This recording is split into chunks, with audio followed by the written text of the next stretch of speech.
النهارده احنا موجودين في أليكس ويست في حدث كده كبير، عايزين نعرف ايه. معانا المهندسه نيروز، اهلا وسهلا بحضرتك. صباح الفل يا حسين، انت منور الدنيا. ده نور حضرتك يا فندم. النهارده عندنا في أليكس ويست الكسندريا فود فيستيفال. الفود فيستيفال في السكند اديشن بتاعه السنه اللي فاتت اكتوبر 13 لقى نجاح كبير جدا. حضروا 10,000 مواطن اسكندراني. وانا كنت فين؟ انا كنت فين؟ كنت بتحضر عشان جاي النهارده. ان شاء الله. السنه دي قلت طيب اشوف مكان اوسع شويه يلم حبايبنا واصدقائنا، وعاده احنا كمصريين بحس ان اكتر حاجه بنتجمع عليها الاكل.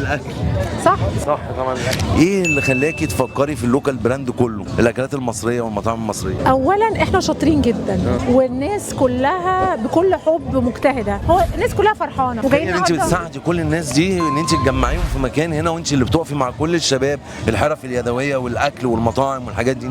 انا بتشرف بيهم، وعاملين فعاليات في اليوم عشان الفاميليز تيجي وتقضي اليوم وتقعد. كلمينا على الفعاليات النهارده، على المسابقه. انا سمعت في مسابقات اكل وحاجات كده. ناس كتير دعمت اليوم، اولهم دكتور نورهان انديل، دكتور بيبي جاي من القاهره يعني علشان تقدم الهيلثي برودكتس والماتشا للاسكندرانيه.